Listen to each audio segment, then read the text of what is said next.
So, good welcome this evening to zoning bylaw update. And basically, we're going to run through a very high level of where we are with the zoning bylaw. It's kind of a rewrite, but you'll see that there's a lot of things that do remain the same. One of the members of the committee is present with us tonight, and that's Aaron Wortman. And there may be another member or two that shows up. I see that Mark Kratman is walking through the door right now, so that another member of the zoning bylaw committee. So, Can I ask a question? sure. How come, like back in the old days, the boards, different boards in town, this would obviously affect for like send invites, like via email or whatever. Yeah. And now- Karen, it may be helpful. I mean, for questions, we have a very small audience here tonight. So I think what I'm going to do is I'm going to give Erin the microphone so that she can kind of give it to people, just so that we pick up the question for people that are viewing. We're already on. We're on right now. Well, it's So- good. Yeah, I was just curious why formal invites weren't sent to the various boards that this would affect in case their members wanted to attend. Because this goes across the boards and you just send out an official invite as opposed to, oh, they have to check online.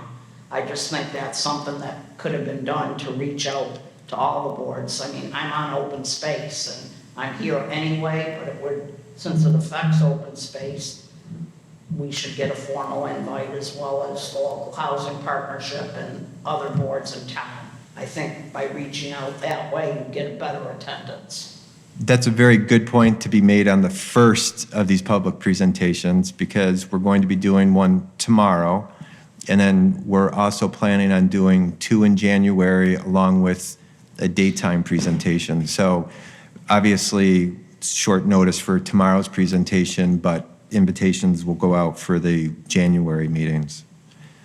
Okay. So as I said, this is, we're going to do a high-level presentation, and then we can take questions afterwards, and we can talk about some different things if people in the audience are interested in drilling down into specifics. Again, my name is Steve Sadwick, Assistant Town Manager.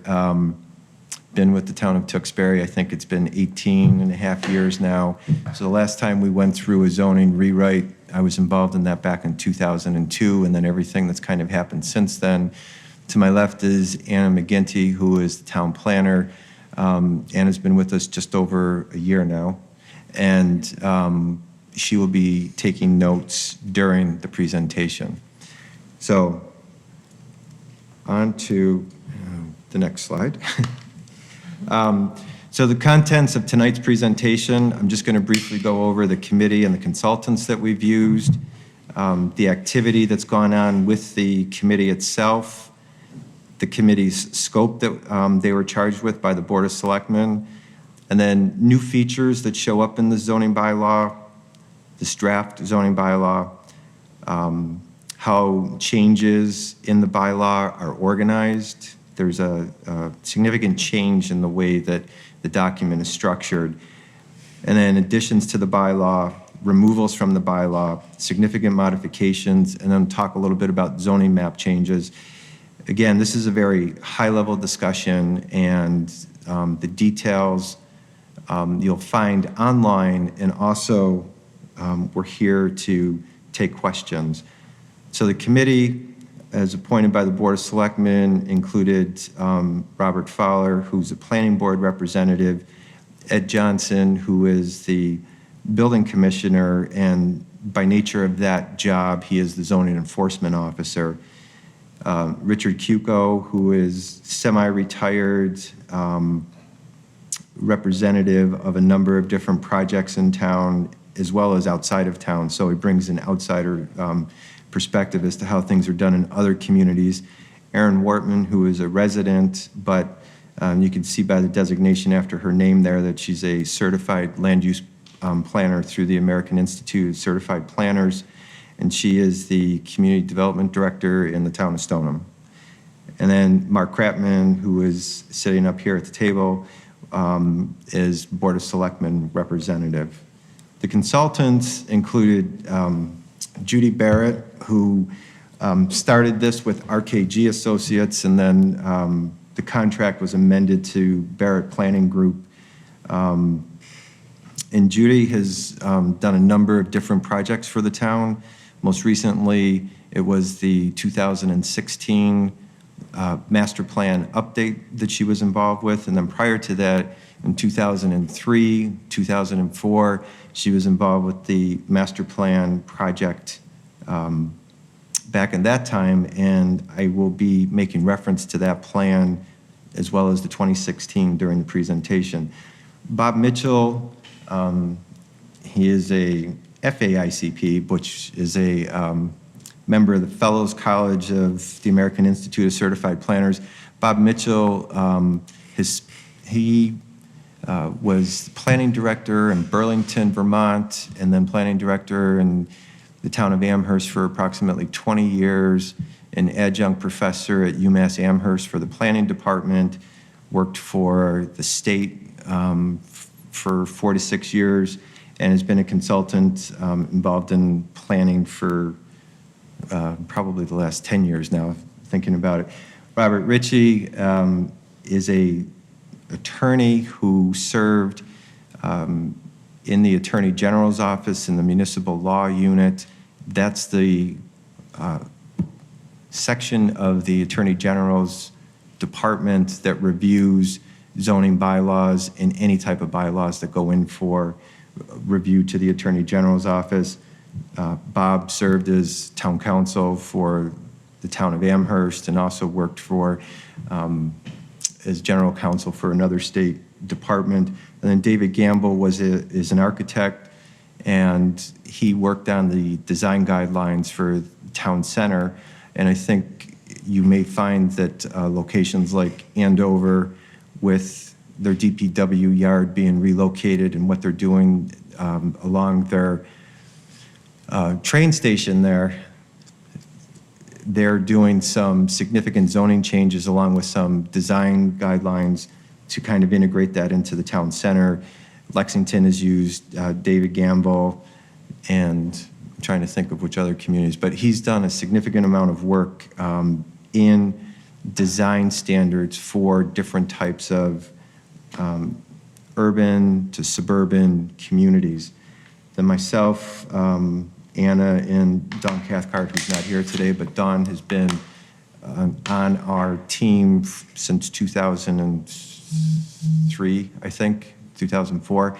Dawn serves as recording secretary for the planning board and was involved in the zoning bylaw subcommittee, which the planning board ran up until 2015, and as a permit technician in the building department, she's involved in a lot of zoning violation notices that go out.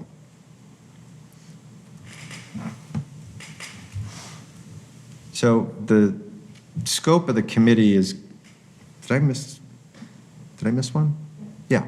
The activity of the committee, since its formation in 2016, they've met 35 times. They've held 2 public input sessions, had a public presentation with the planning board regarding the design standards that David Gamble had drafted and the committee reviewed. There was the joint presentation to the selectmen and the planning board that occurred over this past summer. And then here we have the 2 public presentations, the one that's occurring this evening, one scheduled for tomorrow night, and then there'll be 3 in January as we're heading into town meeting season. So the scope for the committee is laid out by the Board of Selectmen. This was back in 2016, was to select the consultant to review and update the zoning bylaw. To review, well, that's a terrible sentence there. Oh, the review will look at the existing language of the bylaw and then make sure that it was consistent and in compliance with the most recent edition of the State Zoning Act. And then here you see the next bullet, that it's supposed to be working with the committees, Planning Board, Zoning Board, Economic Development Committee, Town Council. A number of those have been addressed. Prompt and predictable permitting while protecting abutters' rights is something that is embedded in this draft zoning bylaw, and then looking at the various zoning districts to determine whether the community's objectives are being met, which I'll get into a little bit as we kind of talk through where districts stand in this draft. And then the draft zoning bylaw prepared for town meeting as an end result of the project, which is where we are headed towards today. So the new features of the bylaw, we had the zoning diagnostic that was conducted by the consultants, and they were looking at consistencies both primarily internally, because we had a number of inconsistencies of where one section of the bylaw would tell you one thing and another section would tell you something different. And then we wanted to make sure that we were up to date with state and federal statutes. The recodifying the bylaw for ease of use and future updates, the numbering system that we adopted back in 2002 became a constraint as far as updates to the bylaw were concerned. It's a very different numbering system, and what we're going back to is something that's a little bit more standard that you would find in other types of bylaws, whether they're zoning bylaws or general bylaws, and a number of other communities use them. It was the numbering system we had prior to the 2002 change. We want to reflect recent town meeting votes. The billboard bylaw was placed into this draft, as well as the vote on adult use for marijuana. There, as people may remember, the last town meeting, there was a vote to allow for other types of adult uses, which included manufacturing, cultivation, and research. So that needed to be integrated into the zoning bylaw. The committee looked to amend the zoning map to reflect both the 2003 and 2016 master plan. And this really kind of gets into the development of overlay districts that we had along Route 38 and taking those overlay districts and now making them real underlying districts. And again, I can talk a little bit about that later, but that was something that showed up in the 2003 master plan, saying that the town had one district that ran from Lowell to Wilmington and was treating every parcel the same and saying that all of those types of uses were allowed in those districts. And in 2003, the consulting team, as well as the planning board that was, and the master plan committee at the time, looked at that and said, you know, there's different characters in different sections of Route 38. Main Street is different up at 495 than it is from the town center, than it is from down in South Tewksbury. So the use of the overlay districts was kind of putting our feet in the water as a community to say we're going to look at changing or allowing different types of uses in these different areas along Route 38. It did become a bit confusing because you had overlays which were allowing for some things in addition to the underlying zoning district, and there wasn't a real significant difference between one overlay to the next. There were nuanced differences, but it was kind of hard for people to understand that. So in this draft zoning bylaw, the map has been reflected to make changes from an overlay to dropping it down to regular districts, and then those districts all show up in the table of uses to make it easier for people to see what's allowed and what's not allowed in these different proposed districts along Route 38. And then one of the other features of the bylaw is to strengthen the design guidelines for the town center. In this instance, it's actually embedded in the zoning bylaw. Our current zoning bylaw makes reference to guidelines which are outside of the zoning bylaw. So I know you're not supposed to use a lot of words on PowerPoint slides, but I wanted to try and capture everything here. So you see the rundown of the different sections 2 through 8. One is an introductory type section. But here, definitions were moved from the end of the bylaw to the beginning of the bylaw. Administration was moved to the front of the bylaw. Establishment of districts is usually something you find at the beginning of a bylaw, and that's how it's currently structured in the town zoning bylaw. Section 5 becomes a very large, important section that has district regulations, which includes the description of the districts, design, dimensional, and density requirements, use regulations, and then there's 4 remaining overlay districts, which were not changed because they weren't so much use districts as they were addressing things such as groundwater protection and floodplain. There was the interstate overlay district, which the committee decided seemed to make sense to leave as is. And then there's the medical marijuana dispensary overlay, which was left intact as far as a district is concerned. There were some changes that were proposed to that at one of the last meeting or two of the zoning bylaw committee meeting with the planning board. Section 6, all of the site development standards are rolled into this one section. So that's where you would go to find parking, loading, landscaping, signs, and those town center standards. The current bylaw is fragmented. There are discussions in the parking section.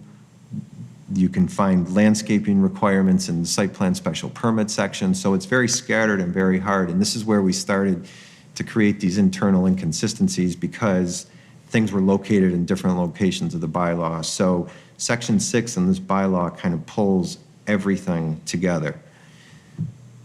Section 7 includes special regulations for family suites, home occupation, solar farms, and adult entertainment. Some of the changes in family suites, today we have a by right allowance of family suites, and we have a special permit that people can apply for family suites. In the draft bylaw that has been worked on by the committee, family suites will only be by special permit now through the planning board. Adult entertainment did not change at all. It's one of those things that we just continued to move and keep in place to protect the town.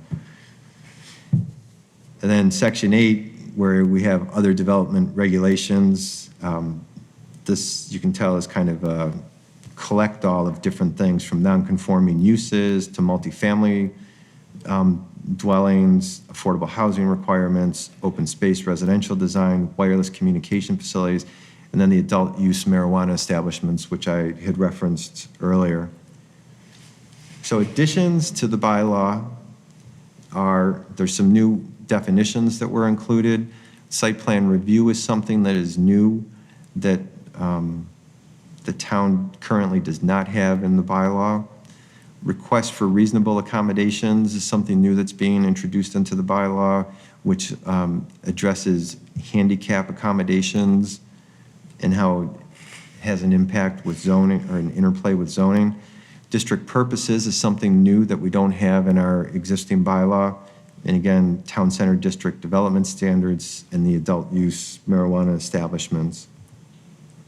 Things that are being removed from the bylaw: single-family structures in commercial and industrial districts, transition district regulations, which is an interesting mishmash of things from hours of operations to buffers, and I can show that on the map a little later, but the transitional district is a very short district on Route 38, Tanglewood, Hinckley neighborhood. So a lot of the things are picked up elsewhere in the bylaw, whether it's through section 5 of the bylaw or in the use table itself. The accessory uses in the office research district, the committee had a long conversation about that and decided that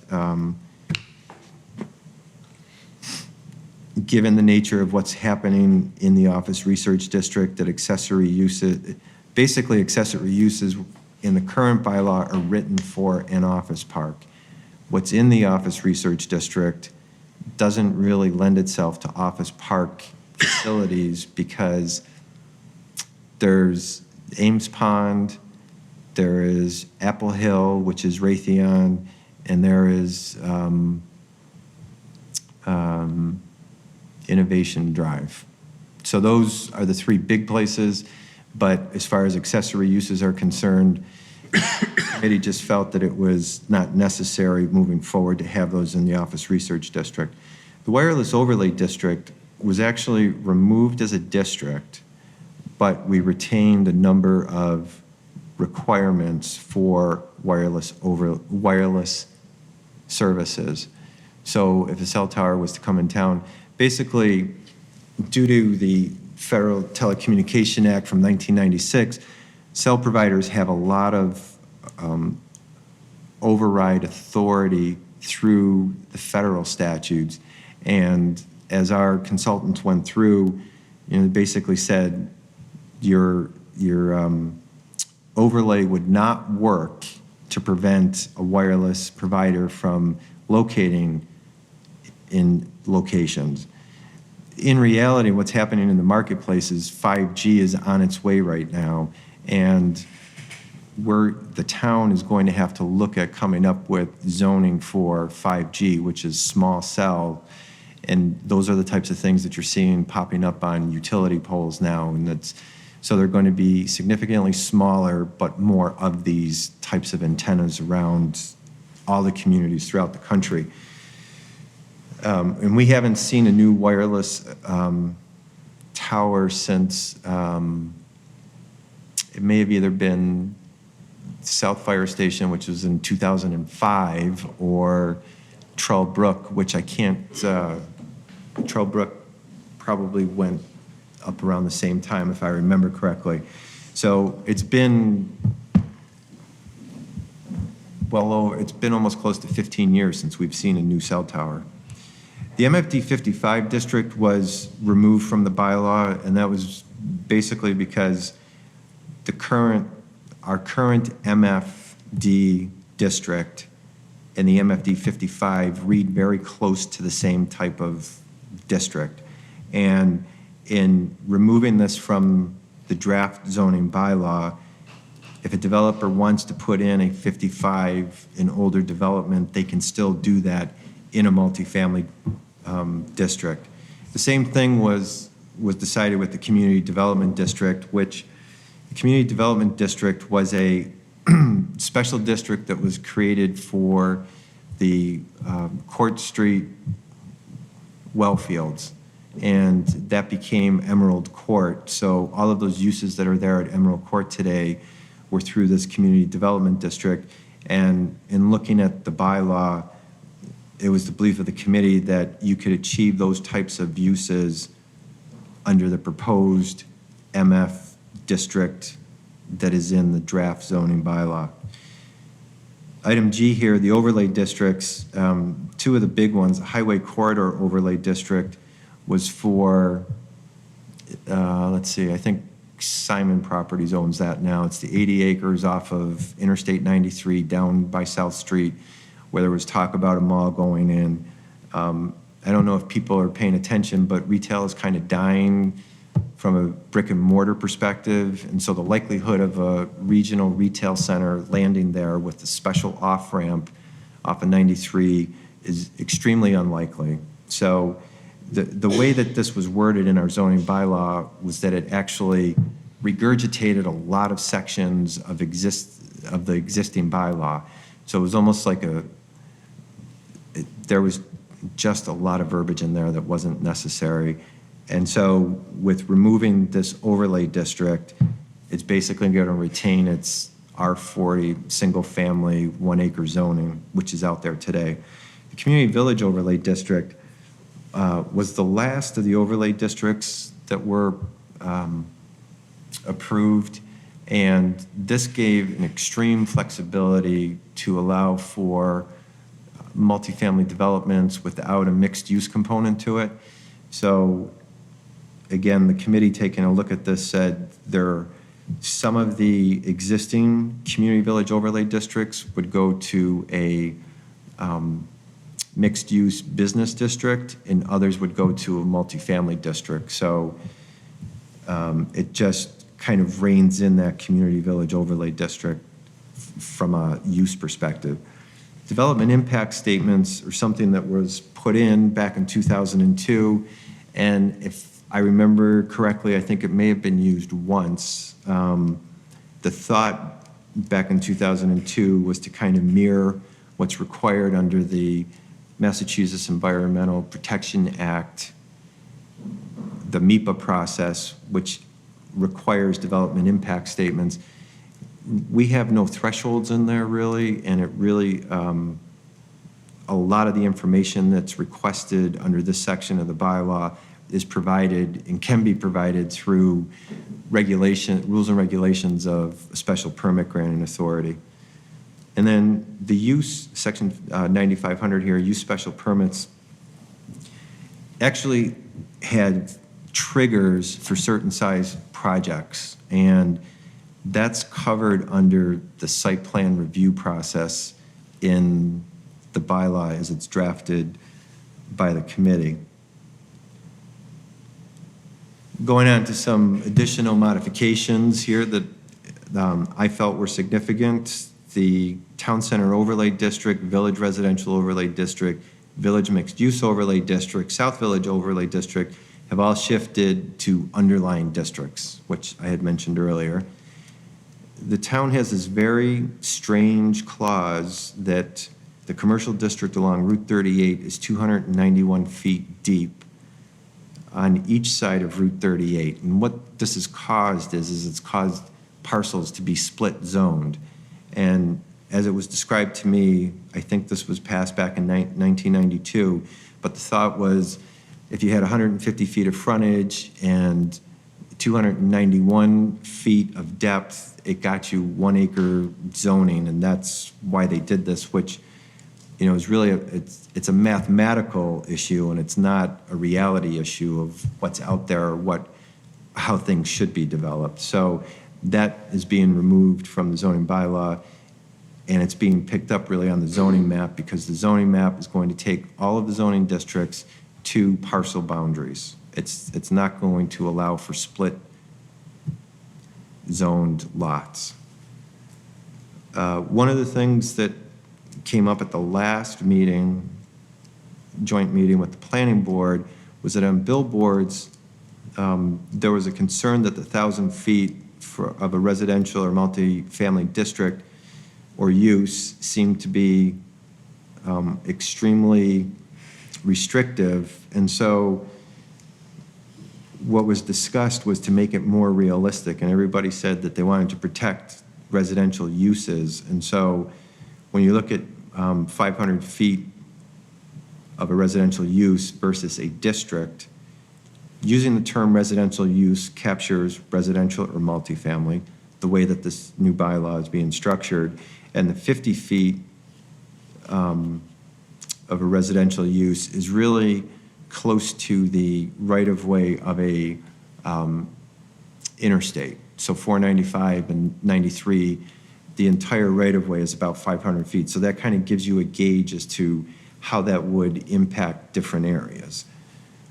Under medical marijuana, there was discussion about should it be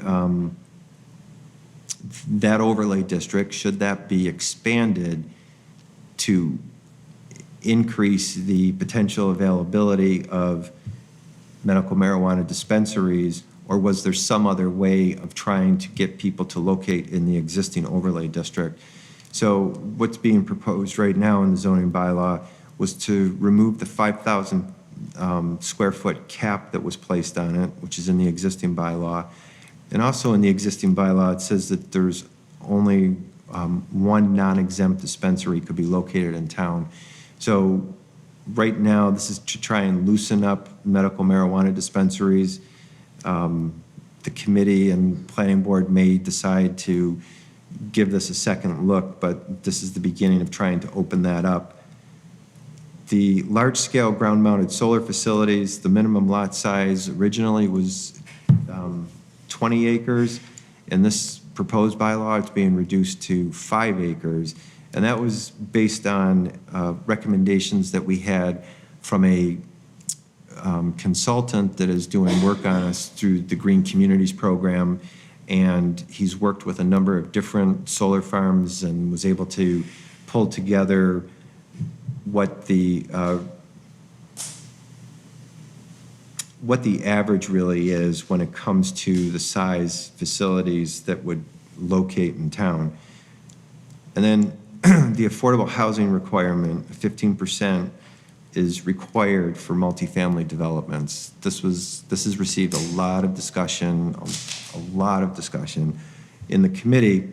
And basically currently we have 15% for multifamily developments, but a fee in lieu of can be paid for instead of providing those affordable units. And then for the open space residential design, which is a subdivision, 10% of the units have to be provided, or the planning board can allow for a fee in lieu of. So during the discussions, it was basically a multifamily project, which has the higher requirement of 15%. Affordable units in those types of projects would be indistinguishable, because if it's an apartment building, you don't know if the unit next door to you is affordable, and so it's indistinguishable. Whereas when you're developing subdivisions, you may find that one house looks very different from the next house size-wise.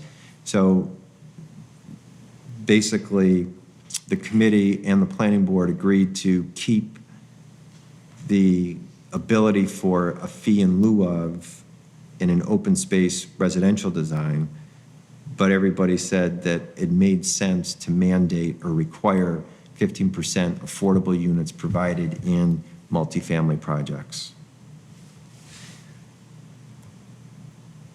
The zoning map changes, again, I had mentioned about breaking up the commercial district, bringing the zoning district boundaries to the lot lines.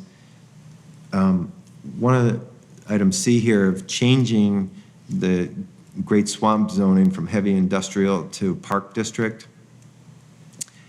The town owns now a significant amount of that land there, and it is a swamp, and there's a lot of wetlands and environmental constraints. So the committee decided that it made sense to change that to reflect reality, which is you're not going to see heavy industrial development there. So that's why the designation was changed to park designation. Lastly, on this one, zoning map changes. Small lot zoning has been talked a lot. And what the committee decided to do in consultation with the planning board was to place small lot zoning dimensional requirements in the text of the bylaw, along with columns in the use table. And where those small lot districts would end up is a study that would be commenced by the planning board and staff once this bylaw is approved. So basically, and I can tell you that we have carried in the current zoning bylaw R80 for, it predated the 2002 recodification, but it never showed up on the zoning map. It showed up in our use tables, it showed up all over the place, and there's still remnants of it today. You can find an R80 if you look hard enough, or if you know how to use your search feature, which I've gotten really good at. So in this instance, the commitment is that R10 and R20 are showing up in the text, but are not showing up in the map. After this bylaw is passed, there may never be an R10 or an R20, or there may be 1 or 2, or there may be 10, but that's all going to go through a separate study process, which is very extensive. And when we had this conversation 2 or 3 weeks ago, the point was made that this is something that really needs to have discussion at the neighborhood level, because you're changing people's the perceptions of what the zoning is in their neighborhoods, and nothing gets closer to home than what your zoning is where you live. So this is kind of setting up, it's setting the stage to say, here are two types of districts that we're interested in addressing at a later date. And the map doesn't change, nobody's district changes until that study is accomplished. The moving forward. So tonight is number one, tomorrow night is number two.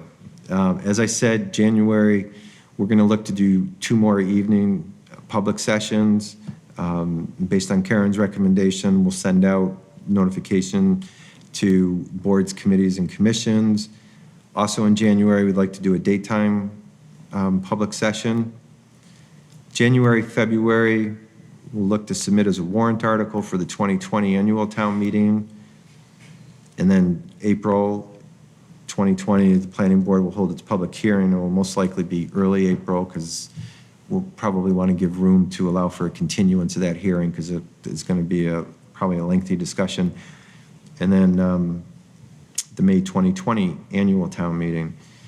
And just so people know, I mean, a lot of time has been spent on this from volunteers, staff, consultants.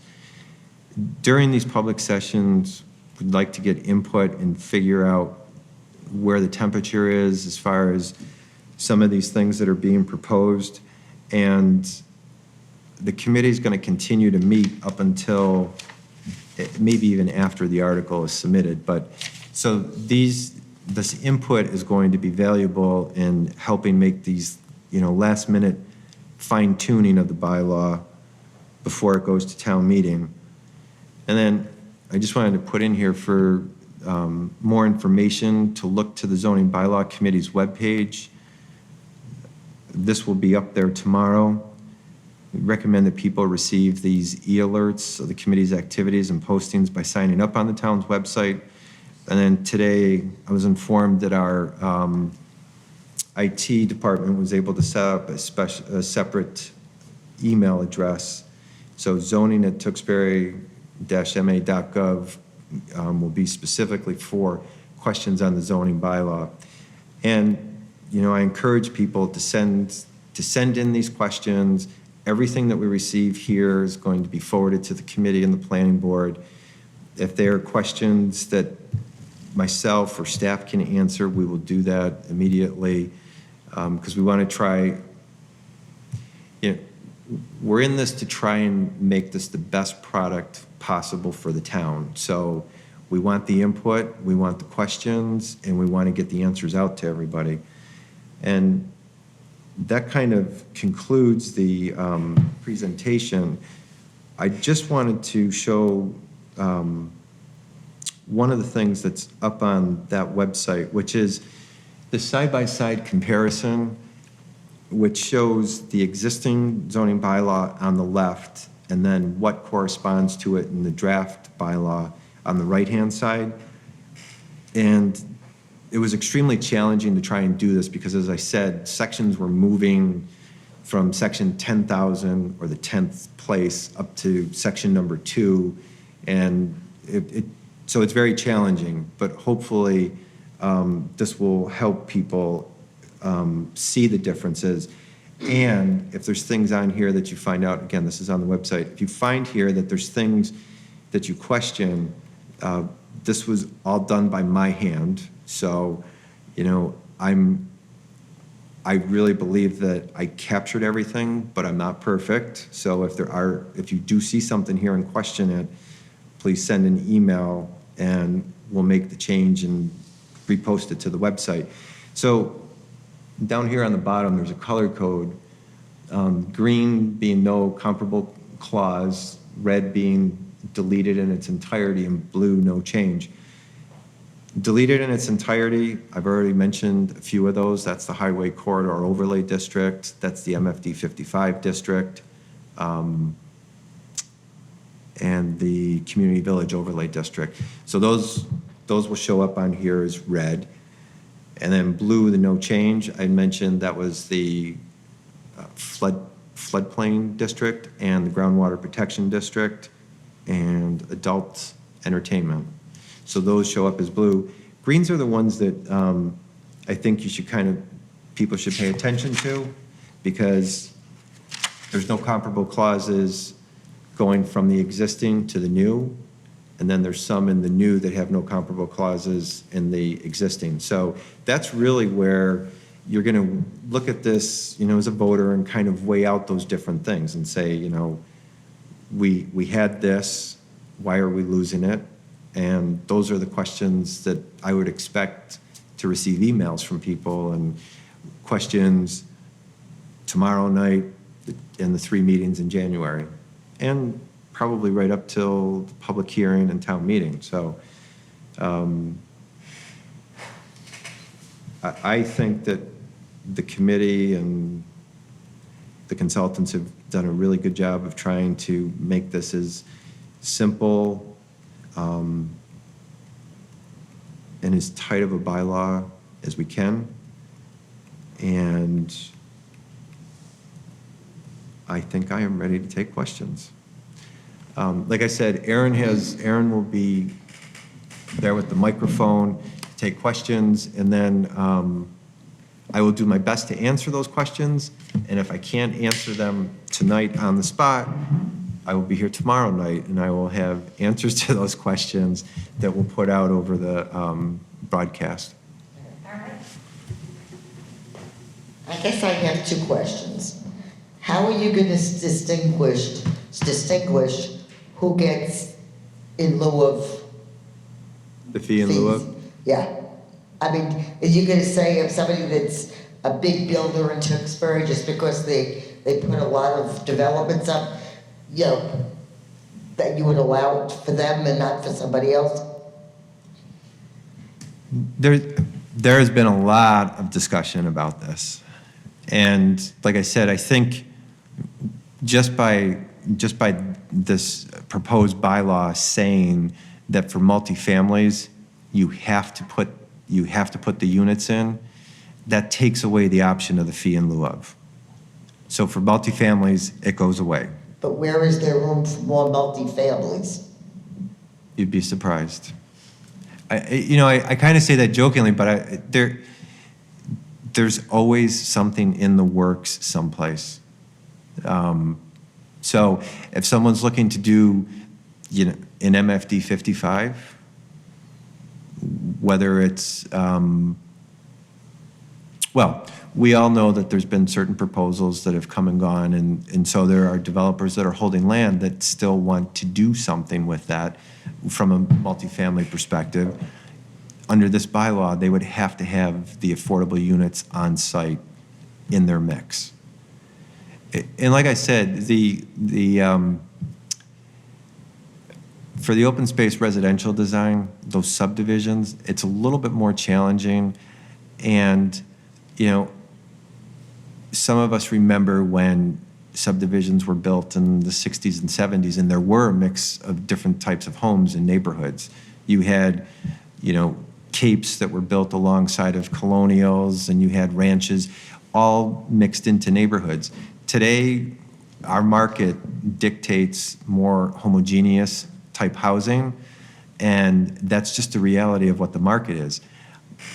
Personally, I don't like it, but that's where we are. So to have a development today that is building 3,000 square foot homes and having them put up a 1,200 square foot ranch next door that's an affordable home has impacts in that entire subdivision. To some of the property owners of the larger homes, it's going to make them feel that other property is devaluing their property. It could cause those people in the smaller homes to feel however they would feel less by not having a second floor or by just having a smaller home. So, I mean, there's a lot of those types of psychological things going on today that I don't think we faced years ago when you had more mixed types of homes and subdivisions. Well, I'm not talking about individual homes. I'm talking about these developments that there's one going across the street from Hafner's, which I think is gonna be a 4-story building. Yes. Is that gonna have affordable units in it? Yeah, and so now that you're bringing up that building is going to have 34 units in it, and the developer is doing, I think 25% of those as affordable units. And with that, all of the units there would count on our subsidized housing inventory, and that puts us 2 units over the 10%. So, that one what? In 2020, that will? No, not, so, right, so that's the good news, and then there's the bad news, but that's, and we've been working, we've spent a lot of time with that developer and the filing of the paperwork and everything else with the state. The one thing that's remaining now for our subsidized housing inventory to change is for him to get his building permit. And, I don't know the status of that. I've heard that it's been applied for. I've heard that it hasn't been applied for. He applied for a foundation permit. So whatever the story is, and the clock's ticking because it's 3 years on that special permit. But that would put us over, like I said, by 2 units if the permit was issued today. Now, to get to that question of what happens in 2020,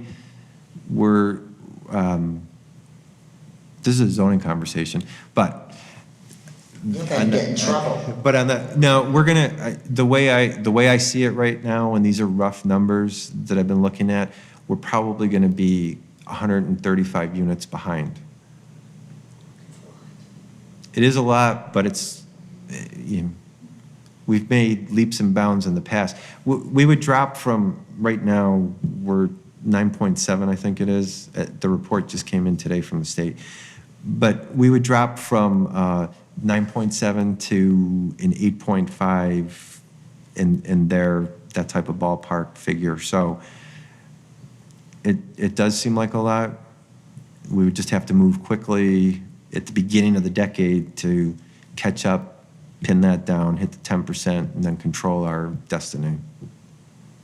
Okay, my second question is, if you don't like one thing in this whole package, do you vote the whole thing down?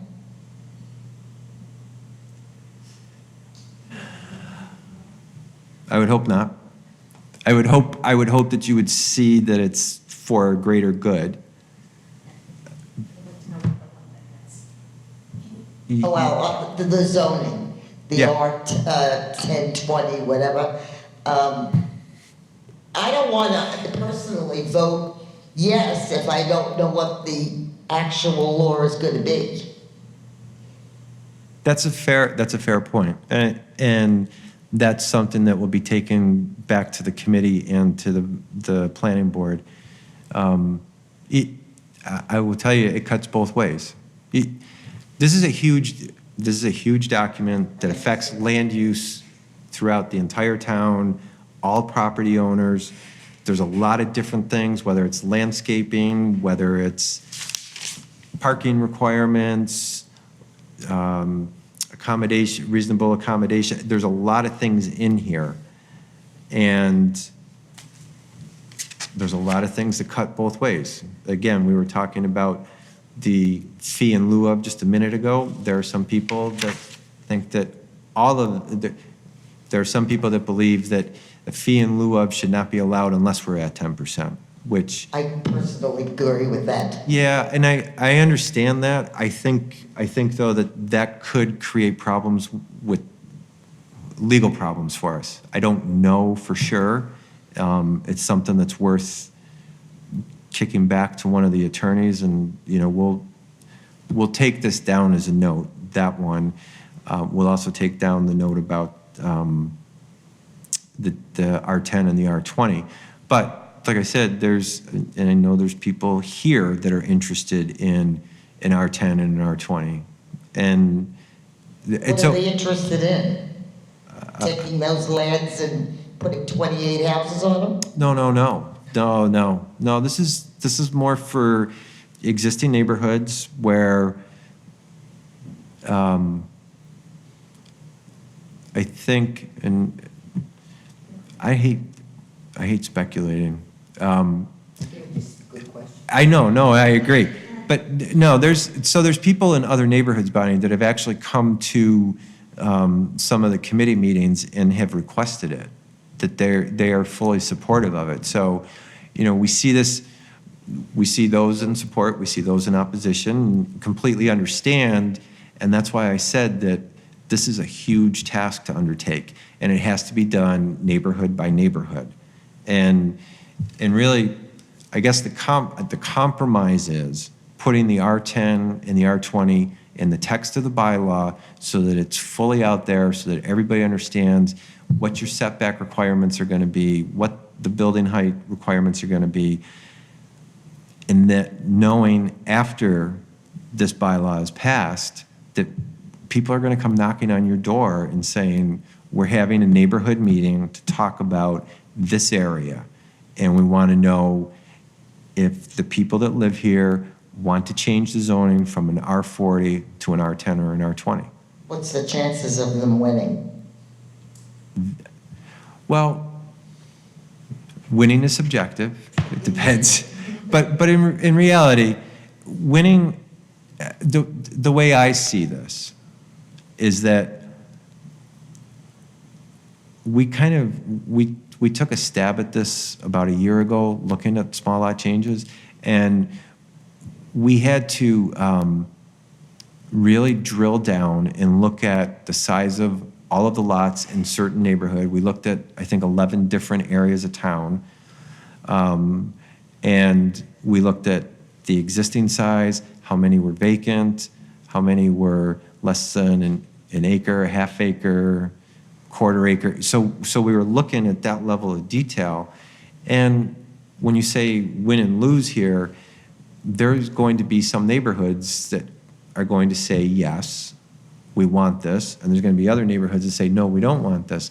And I think from staff perspective and from the planning board's perspective, I think we have to listen and honor those neighborhoods.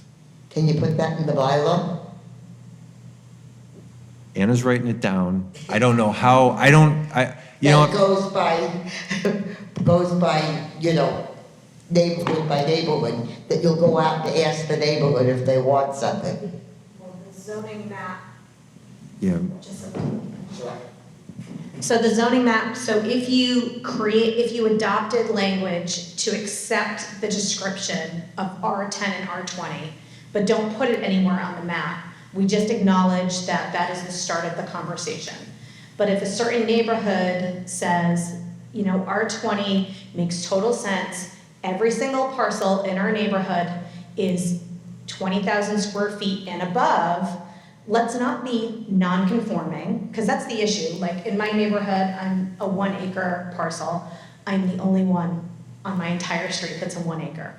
I have no intention of ever building, creating another lot, but it would be nice if my neighbors could be conforming. That's all it would be. And I would support that in my neighborhood. Now, my neighbors might be like, who cares? My house is here. It's not going anywhere, whatever. But I think that town meeting should listen, kind of like Steve said, town meeting should listen to what these neighborhoods want. And if my neighborhood says R20 works, I would hope that at town meeting, my neighborhood shows up and we say, okay, this neighborhood right here is gonna be R20, so people are conforming and no longer non-conforming. I would hope that open town meeting would respect that, kind of like if they went to your neighborhood and you were like, absolutely not, I want 1 acre only, I would respect your neighborhood and say, okay. So the only way, if you accept the definitions of R10 and R20, the only way they're applied in our town is if at a future town meeting, we do a zoning map change to put them on the map. So I think the intention or compromise is that we describe them, we start the conversation, and if no one wants R10 or R20, they just live in the description, and that's where they kind of stay. But if we allow, and I think that was the planning board's point, that they want to have this discussion because we had such good data, and we want to go into the neighborhood, not we, them, want to go into the neighborhoods and have those conversations, then I think it's great. It's a great opportunity, but ultimately the people are going to decide. And if you say 1 acre only, and my neighborhood says 1 acre only, that's fine too. The particular lot that I'm talking about is the VFW. And they wanted to put a big cluster at one point of housing on that. I think it was Apex bought the property. Now supposedly there's a woman, Debbie somebody, who bought the property. I think she's waiting until the bylaw gets in so that she can build. Well, I would assume that she would actually wait till the 2020 census happens, where we're sure. Do you know what, like? I don't even care, and I think most of the residents don't care if 2 or 3 houses went in there. But what they wanted to put on there was ridiculous. yeah. So, Brian, let me just, any article that goes, when we go into this process of identifying neighborhoods and doing an R10, R20, my own professional perspective on this and recommendation would be that we do each neighborhood as a separate zoning change so that people can vote per neighborhood. I don't think it serves the greater public purpose to put all of those neighborhoods, those that choose to go R10, those that choose to go R20, all together on one article before town meeting, because that's not fair. Again, this document's different because we're doing a recodification and there's a whole bunch of other things intertwined in this document. But when we're doing the map and we're talking about neighborhoods and we're having that dialogue and the data and the choices are made at the neighborhood level, it just doesn't make sense to combine them all and take it all to town meeting as one package and say yay or nay on this. That doesn't seem fair. To me, if we have 6 neighborhoods that say they want to do this, and we've identified it in this zoning bylaw today, but 6 neighborhoods say they want to do this, then we should bring 6 separate articles forward, take it to town meeting, let it get voted on, let those people be advocates for their neighborhoods, and then it gets on the zoning map. And then it doesn't serve a purpose to create acrimony when we don't have to, which is I'm coming to you when it happens. You can, no, and I encourage that, Can I ask you questions? if you're nice. Because I missed the beginning, would you tell me what the difference between 10 and 20? Is there also a 40? Yes, R40 remains. So- 40, 20, you got in- One house. Okay. Yeah, so currently, today in Tewksbury, we have 1 acre zoning. So R40 is shorthand for an acre. An acre is more than 40, but and so when we talk about R20, we're usually talking about half acre. And when we talk about R10, we're talking about a quarter acre, relatively speaking. It could be 5. It could be. Well, no, I would say R10, so R10, we would say it's a 10,000 square foot lot. R20, 20,000 square foot lot. When we get up to R40, I think the bylaw defines it as an acre. Yeah. So when I have a question is, and I think I know what the answer is, will this be voted on a town meeting, all one thing? So it's either vote for every change or vote for nothing, instead of being in sections to vote separate? Take it slowly. So that's a very good question. That's a And- concern. I think. Yeah, no, and I will tell you that when we did this back in 2002, we were kind of faced with the same thing, but it wasn't as drastic as what we're facing today. We were able to almost go section for section. We could move this whole section to this section. because what we're trying to attempt with this bylaw is to unwind how things are located in different sections and bring them together into one new section, it's a little bit more challenging. Not to say that it can't be done, but when we did this back in 2002, we did it like we normally do the budget, which is we went through section by section, and if people wanted to debate, then we would call that out for debate.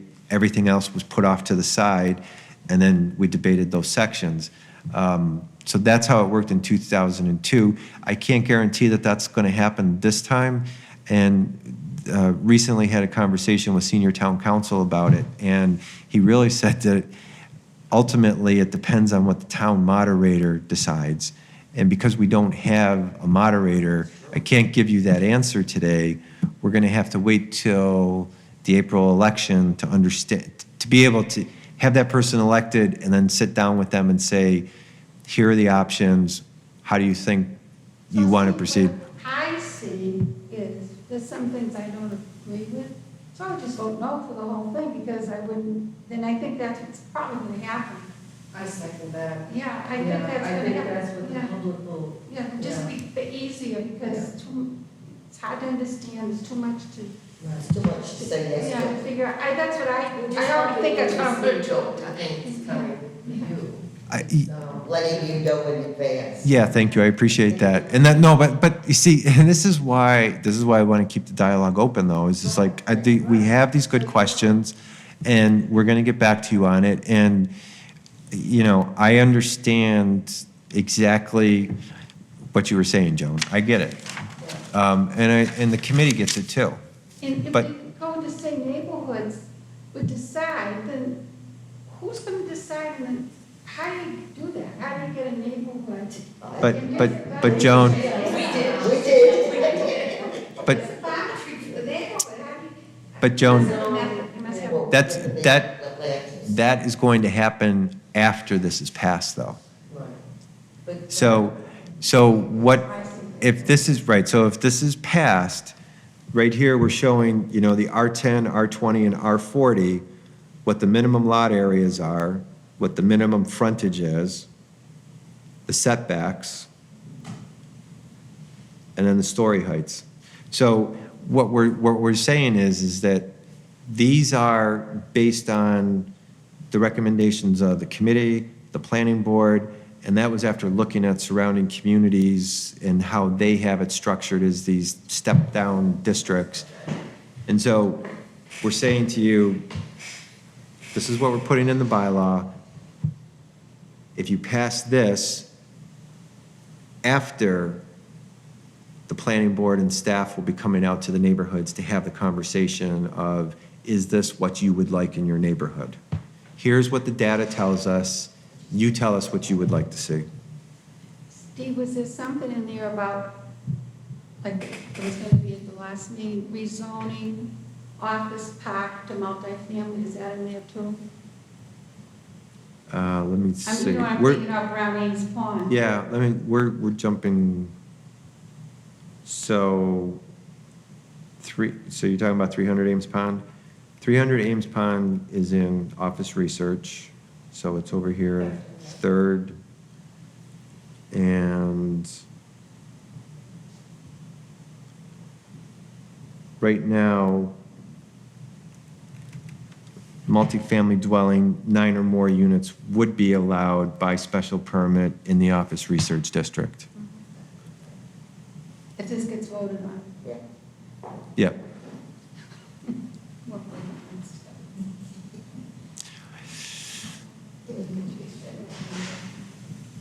I have a concern that I don't know if it's in the zoning laws, but if a builder comes in and asks for a permit for a particular piece of land, does he have to tell the planning board what he's putting on that piece of land? I don't know if I understand. So everything here is by use. Because I've been to plenty of the planning board meetings, and they get 3 years to do something, but you don't know what they're gonna do. And maybe you don't like what they're gonna do. What Like, for That instance, doesn't- I'm gonna put a garage up, I'm gonna put a business up, I'm gonna put housing up. They never are specific about what they're gonna build. Well, no, they have to be specific as to certain types of uses. Because some things some things aren't allowed, some things they're gonna need a special permit for, and some things they can do by right. But we need to know, the building commissioner's not gonna issue a permit unless he knows what the use is. And if you tell him what the use is, and it's something that requires a special permit, then you're going to the planning board. But I could swear I've seen them come up in front of the board and No. they don't say what they're putting on that land. Well, but our zoning bylaw has some broad descriptions of different types of uses, no different than any other community. So when they're telling you that they're going to do a mixed-use project and they're going to do commercial on the first floor, they don't have to identify what type of commercial that is, because we are using broad categories to differentiate an office from retail or from housing so it's broad descriptions. So they can tell you it's going to be a restaurant or it's going to be a store. But they may not even have their tenants pinned down as to what type of a retail store it's going to be. So they have that ability and That's how it gets abused, though. yeah, but you can't pin somebody down to say, are you building a Walgreens? Are you putting in a paper store? Are you putting, you can't get to that level of detail in permitting. We treat uses by what the use is itself. It's retail, it's office, it's personal services, it's housing. Housing has subcategories, multifamily, single family, so Why can't they be required to have an actual tenant for the commercial property before? I think that would be illegal. I think that would be illegal to force that issue. That's another one to ask the attorney, though. Because that's what people are, upset about. So when a developer builds a single-family home, does he have to have an owner under a purchase and sales agreement? See, you start getting into property rights issues with people. I mean, if I were to buy a piece of property that's commercially zoned, I'm going to look at it and say, well, what types of things can I put on there? And then when I see, I can do office. Well, okay, well, now I want to start spending money to develop plans for an office building. I get my approvals. It's my money that's on the line, and I'm going to be responsible for finding a tenant that's going to pay for my bills for putting up the building. I mean, that's no different than doing a single-family home, too, where the developers or the owner of that property is really taking the risk in developing the property. How many more of these properties are they gonna put up with the businesses in the front and the houses in the back? A lot of people in town are getting very annoyed with how many are there. I can't tell you how many. There's Just somebody. telling you how many. Yeah, I know. There's somebody in the back, Aaron, that's looking to. I don't even want to go there. I just have a question. I want to get back to that R10, R20. You said that it's going to be on that. I get that part. You accept it or you don't. If it is accepted, you're going to go back to the neighborhoods. I believe somebody said the planning board is going to walk those neighborhoods and get their input on it. Go ahead. But my main question on that is, how does that get voted on? Because is that being voted on at a town meeting where if you have 50 people that are for an R10 or an R20 and the rest of the town is against it, that's not fair either. I think he said it was only to be for that area, the people in that area. No, it would be a town meeting. The only way you change the zoning map is a town meeting vote. Yeah, I understand your concern, but we're going to find out that information going forward. As as communications occur in the neighborhoods and finding out if people want this in their neighborhoods, it's going to be, the planning board and staff will come up with different maps that will show the neighborhoods, and it'll say R10 for this neighborhood, and it's going to be incumbent upon the neighborhoods to really come out and say, I live here, this is what I want. Yeah, I personally, I think that's a great way to go, letting the neighborhood decide. But But if you let the town decide, it's kind of like the people that, I'm not throwing stones at anybody, but if you bought a house on the railroad tracks, chances are, trains are gonna go by there. right, but changes to the zoning map can only occur through town meeting. So it has to go to town meeting for a vote. But you need to be the proponent of it. I hear you. I mean, no. Steve, where would they build? There's no, if they went into neighborhoods, there's houses pretty much that would start taking down. It's like, No. there's one acre zoning, they have to take down a house to put in, they changed it. No, as Aaron had mentioned earlier, it's more about addressing nonconformities in neighborhoods. There's what? It's about addressing nonconformities in neighborhoods, so for instance, right now, Dick, who is on our committee, actually brought it up because he did engineering work, and he said what an issue it was for clients that he had that were on less than 1 acre zoning, right? They had a house from the 50s, they love their house, they just want to put a deck on. Well, they're on a non-conforming lot. So there's all these extra steps that that homeowner has to take because they're on a non-conforming lot. So I think my point earlier was if my entire neighborhood is half acres, and my neighborhood's not going anywhere, it's an established like 1950 style neighborhood where it's like house, house, house, house. Like I'm not looking for an apartment building, I'm not looking for like townhouses, but I would like for my neighbors to be able to say their lot conforms. Okay, that's only putting on an addition. It's not building. Right, well, and that was our whole, and staff can kind of get into that, I think, a little more. We were actually, when we started this conversation, we were actually shocked by the data when we looked at those 11 kind of areas in town. We were shocked to know, they did the whole thing of, well, how many parcels are 1 acre? How many parcels are half acre? How many parcels are quarter acre? And then they did another level that said, okay, how many of these parcels are not built on yet?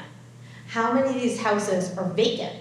And then they did another layer, and then they did another layer to say, not just vacant buildable lots, how many are able to build? Because you have a lot of wet areas in town, you have some conservation restrictions, you do have groundwater protection districts that really limit you. So when we started going deeper and deeper, it became a conversation more about that nonconformity rather than let's shove more houses in. Because the reality is, yes, I have an acre lot, I don't have the frontage to put another house. All my space is on the side and the back. So that's just one.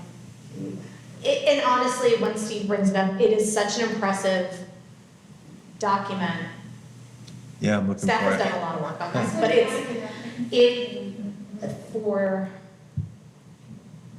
I think it's because the conversation was just starting as well, when we started doing those acre lots.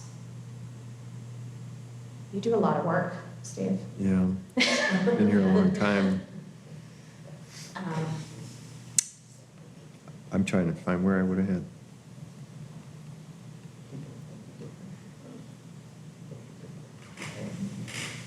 I don't know. It'll Because take I me think some at time. first we started talking about, we have those residents come in and say, I have a huge lot, I have a huge wide lot, I would love to put another house next door. Why not? Maybe put another house next door for my child and his wife and their family, so we can grow up in the same neighborhood. And then we started doing the deeper dive into the zoning analysis, which I think is coming up right now. And it really turned into, that is like a 1 or 2 parcel kind of conversation compared to, I was looking for like Yeah, I know, I'm gonna find that too. the other one. Oh, yeah, on There we slide go. 8. So we start, yeah. I think this is the preliminary stuff. And I'm sure those residents in the room will not be surprised where we started looking in different spots. I can find this online. No, not yet. Steve? You may find it online. I'd have to double check, Joan, but it may be on the zoning bylaw committee's archived files. If not, then we'll put it in there tomorrow.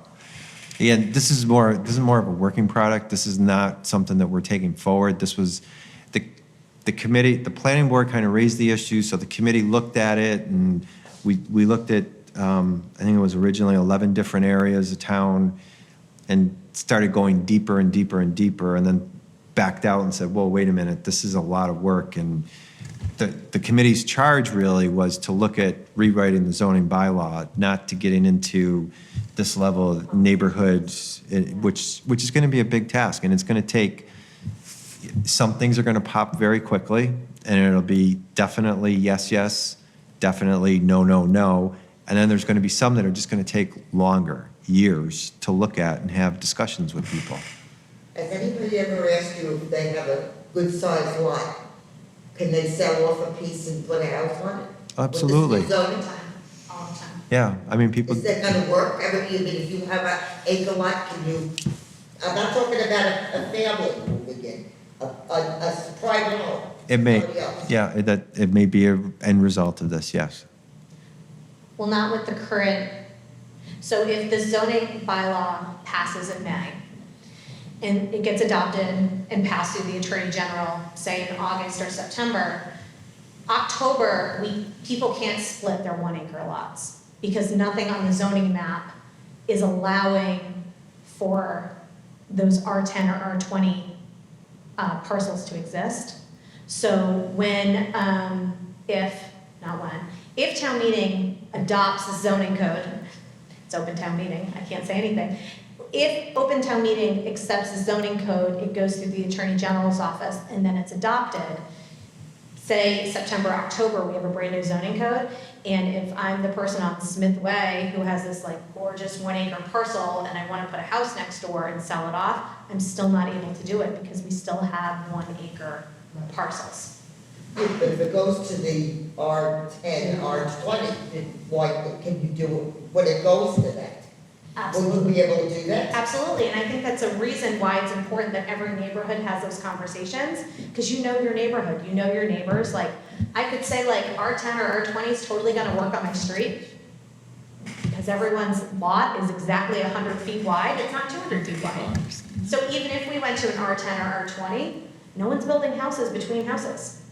So I think that's why the committee really wanted a deep dive into those conversations, and we were like, this is much bigger than I think we're assigned to do, and I think that's why it really deserves a lot of time to go through neighborhood by neighborhood, and I, as a voting town meeting member, will always respect that neighborhood and its wishes. Like, I'm not here to tell someone on North Street how they should have how big their lot should be. Like, that's not my neighborhood, so I'm not gonna say that.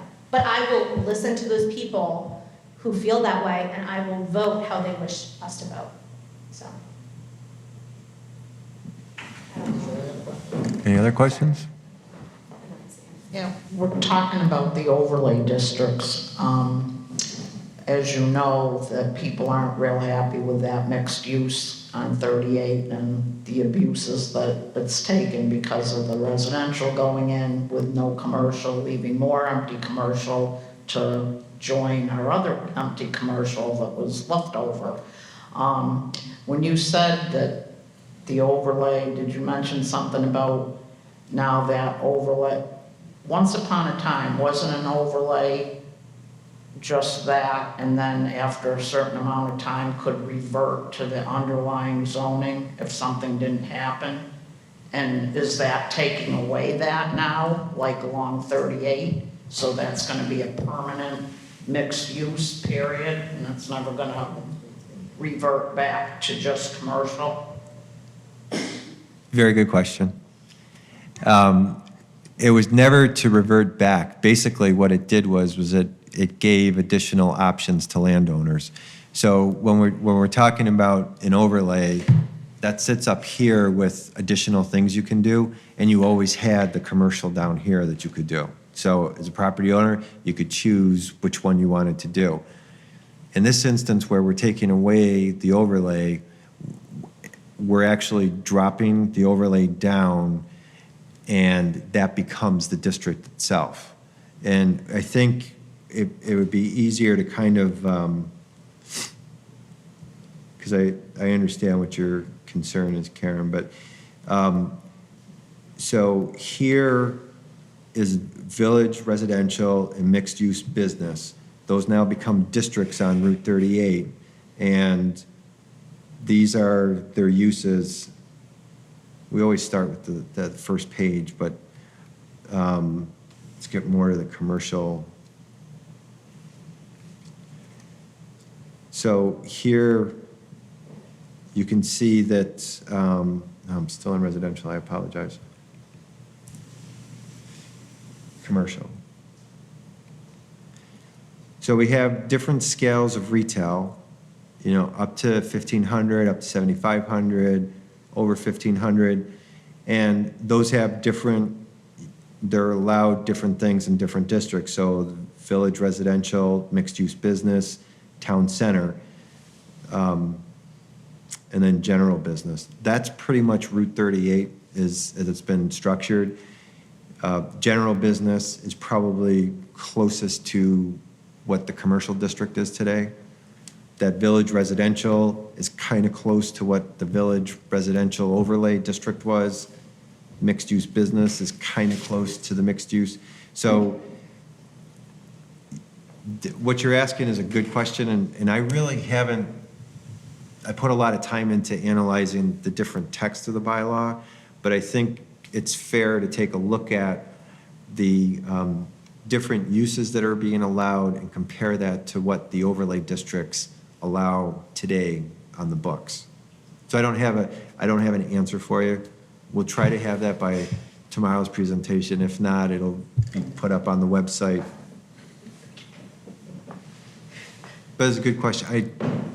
I can't off the top of my The head other tell you. question I had was, I noticed the blue area was things that, the blue color was Yeah. things that didn't change. Yep. And, you changed the Great Swamp to Park.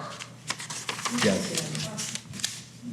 Yeah, so, I was just wondering, as I recall, the adult entertainment zone was once put into the Great Swamp to deter that from happening. And I'm just wondering if that makes any difference now that that designation has changed. so that was one of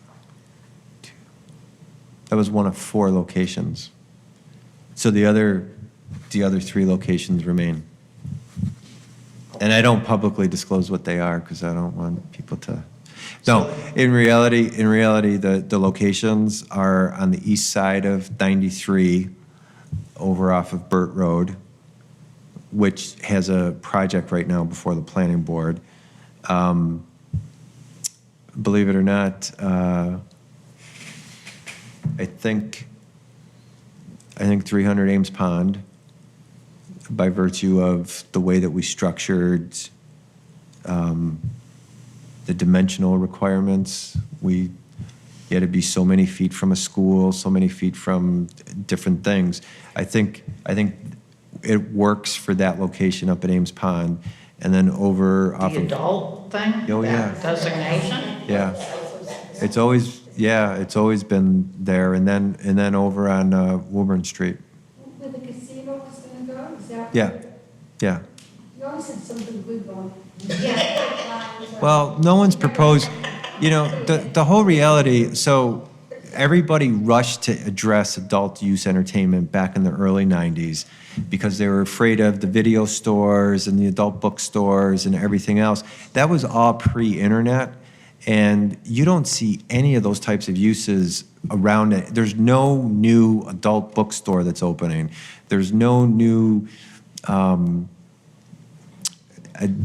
whatever type of dancing they do. You just don't see those places open. There's a lot of them around that are dying and that are disappearing, but so we have this more as an insurance policy to prevent something like that from landing in town, but the likelihood of it happening today compared to 1992 is minimal. Nothing's going on. Are you going to show them Yeah, that? Because they're reviewing it. yeah. I just had a question about the rough percentage of the changes that were made. How many were for compliance with state standards? How many were changes that were just, I guess, based on anecdotal experience in town, et cetera? And were there any surprises when you went through it?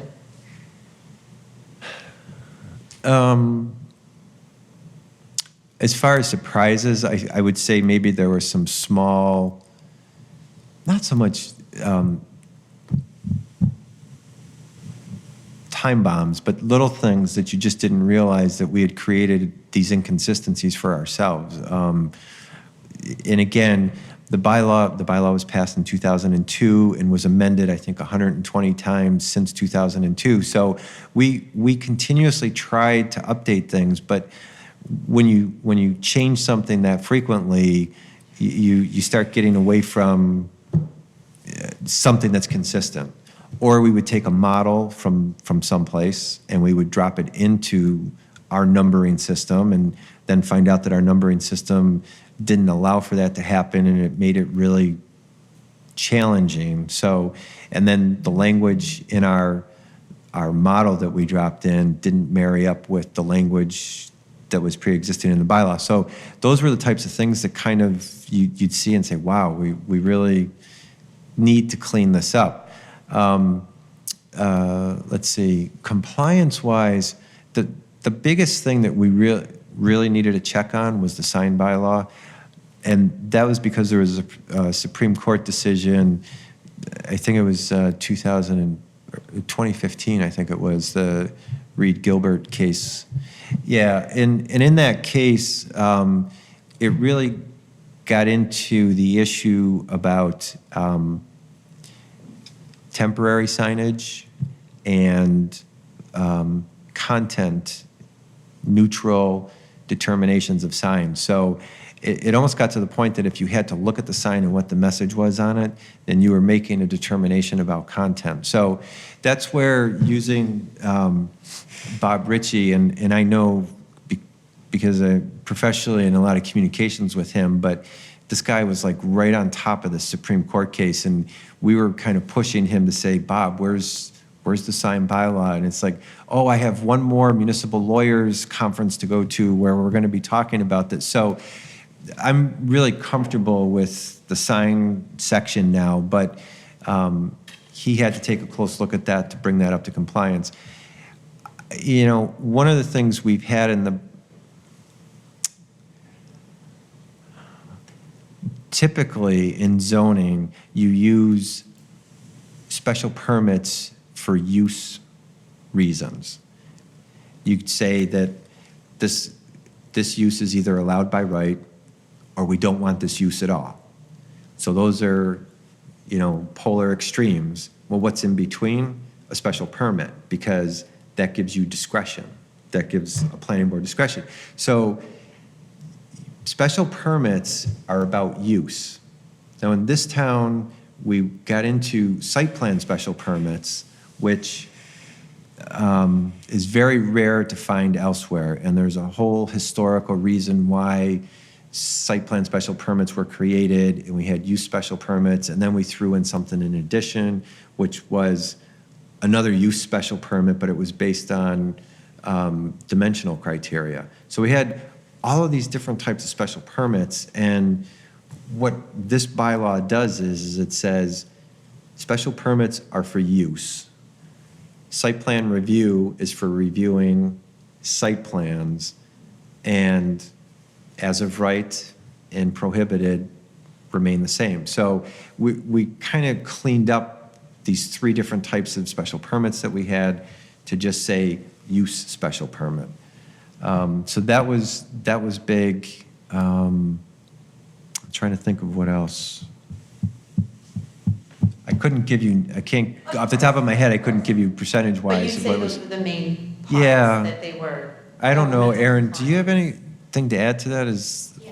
Well, I do this for a living, and I couldn't believe how hard it was to read your zoning code today. Like, it's really hard. And I was surprised going through it the first time. It just is not user-friendly. So, on the committee, I think our first 10 meetings were like, we need anyone to be able to open the book, understand it, and have shared expectations of what is there, what can go there, and if something is to happen, what the process looks like to go there. And a cheap thing that I say at work is a special permit says, should this go here? Should the use go here? Site plan says, it's going here, but how? And is it safe in the way it's being proposed? So those are kind of 2 different things, and I was really surprised when I sat down and site plan special permit kept getting used as vernacular over. I'm like, that's not a thing. We keep using it, but it's not a thing. So on the scale, yes, by right, which means it can go there like a single family house on a 1-acre parcel, can just go in for a building permit, right? As long as it meets the dimensional regulations. Site plan says, yes, this use can go there, but it depends on how it's designed based on traffic and safety. Special permit says, should this go here? Should this use go here? And then no means no. It's a real, when you categorize it in that way, and when you read a document in that way, it makes it much more easy to understand. And I think our main priority and our main goal was to say, someone brand new to town, someone that has lived here for years, we want to make sure that if there's a vacant parcel, if someone goes out of business, there's an understanding, a clear understanding of what can happen tomorrow by right, what can happen through special permit, and what those steps are for someone to get a special permit so I can be present to have my voice heard, what site plan looks like, what are my rights, what are the town's protections, or what can't go there at all. So it's very important that every municipality has that process in place so residents understand our rights, so we don't feel like we're always getting pushed around, because sometimes we have a say, but honestly, sometimes we don't. And our zoning code allows us to kind of create these boundaries and rules for people coming in, for ourselves, and for each other to say what is happening, what we feel is important, what we want in certain things, and what we can control in the process. So I think I just wanted to kind of share that. Thank you. And then I'd just like to circle back to Bonnie's question, and Laura as well, voting all or nothing. I would imagine, like any town meeting, though, amendments can be brought to the floor. If people have changes that they'd like to propose on the fly, hopefully your public sessions will limit that. Yeah, What's your expectation? again, that's the discussion that needs to be had with the moderator once elected. Like I said, when we did this back in 2002, and we did it section by section, debate, no debate, I think, if I remember correctly, there was 10 sections to the bylaw, and there may have been 2 amendments, and it was removing things that were in there. I think we all witnessed at the last town meeting how when you start getting amendment crazy, it gets really complicated and confusing very fast over, that was a very simple change. And everybody came up with an amendment to the amendment to the amendment, and it got to the point, and people got tired and lost track. So I don't, again, without speaking to the moderator, I don't know how it's going to be structured, but I think it serves everybody's interest to try and get the questions in as soon as possible so that they could be looked at by the committee and the planning board and staff and the consultants. And then to save ourselves from the confusion the night of town meeting, to try and limit amendments because we know what's going to happen. Or amendment isn't a question, an amendment is a change. It's Right, well, that's why I'm different. saying, so the question should be coming now. Right. Between now and the close of the warrant, really. And that's why, again, I gave the email address, because I'm encouraging people to use that as a means of communicating with the committee and staff. And that's why we're going to do 4 more of these meetings. It's a big step forward for the town to It's a lot to, bring us into the Yeah. next, really, century here. A lot to grasp. But it's a lot to absorb. And I want to be transparent from a committee perspective. We individually as committee members, we have all spoken. There is not one of us, and Mark can definitely agree, that there are parts of the proposed zoning code that are compromises, parts that we are not 100% happy with, but our intention and our goal is that we want to create a document that's better than today's. And if there was a template for a perfect document, we would have just done it, but there's not. So we are just, we have the best intentions, we're trying to do the best, we're putting the best document we can forward, knowing full well that it's a living, breathing document, and there will be changes down the road, but we need a place to start, and we believe that this is the place to start. So I just kind of want to share that, like, although I'm saying this is an amazing document, are there some things that I don't really care for? Of course. But is this document 100 times better than today's document? Yes. Like, I'm very comfortable in saying that. I'm very proud of this document. I'm very proud of the committee and staff, and I know we met 35 times. I don't even want to know how many hours we've put on this, like, not just in meetings, but personally reading through documents and material. And we've had a lot of really good and really hard conversation, and I don't know, I hope people, are open-minded, really think and say, like, I totally get that this document's not perfect. Is it better than today's? Yes. Let's commit ourselves to doing that and moving forward, because we can't keep living in 2002 with 120 amendments. That's kind of kooky. 120 amendments, which is just kind of like a Band-Aid effect. Like, we really want like a holistic, beautiful document, and the first step is let's create a document that people can open and understand it and be able to go through it and be like, okay, this makes sense, definitions are here, this is what can go here, and then we'll kind of, make tweaks later. Wow. Wow. That would have been a great closing unless you have a question.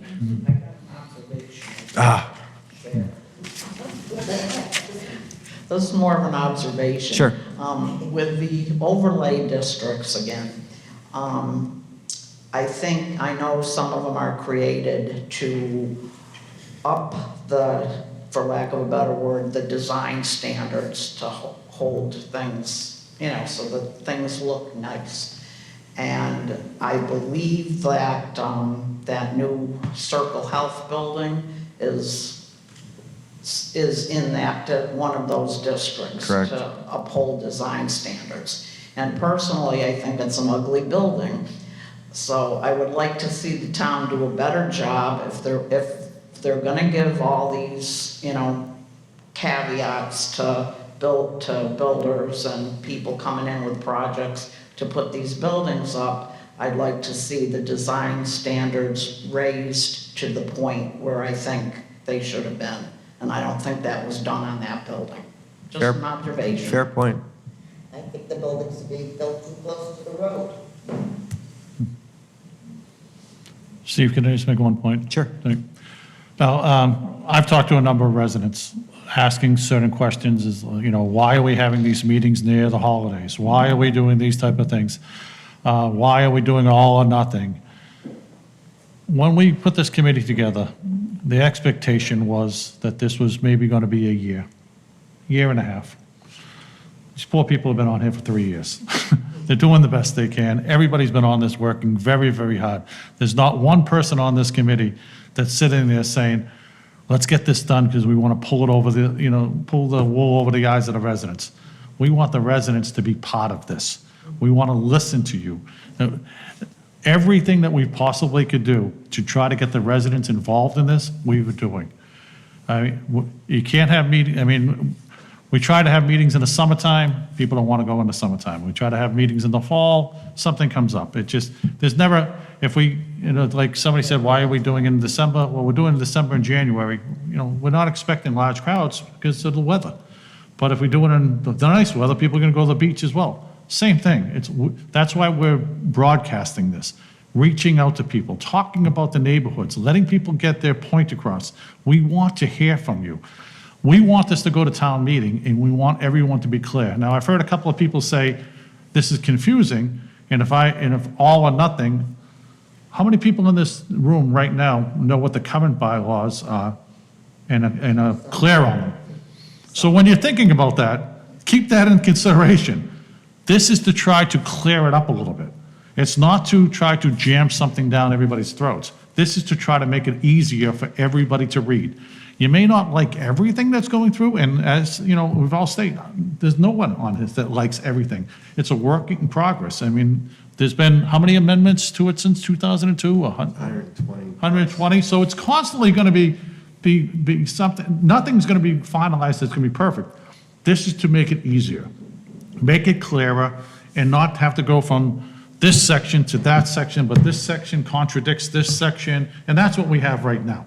And that's what it's all about, trying to get the residents comfortable of what's being built in your neighborhood and having your input. That's all it's about. We're trying to make it that the residents actually have a say, and that's what we're trying to put forward. Does it say it in there that we have a say? I mean, it's not gonna be. Town meeting is the, And then they'll change your minds. but town meeting is the final say. It's like, you get there, the selectmen don't make the decision. The town manager doesn't make the decision. The the planning board doesn't make the decision. Everything that goes in comes into the hands of the residents. We are doing our best to put something in front of you that we're trying to say, 3 years in work, nobody wants to go to meeting after 30, 40 meetings. People have other things they love to do, believe me. They're volunteering their time. They're trying to make our community a better place. They're not saying, let's try to get this over, or let's try to make something that we're going to jam more development in. That's not what it's about. It's about trying to clean it up, have everybody know what's in, and so that you do have a say. And that's what it's about. And the final say comes down to you. When we go to town meeting, that's why we have open town meeting. You go in, how many developments have come in front of us where, we've seen them, and it goes in front of the planning board, and go to town meeting, it's like, no. And it does get confusing, and that's why the email's there, the website is up, the telephone, Steve's contact, everything is there for people to reach out.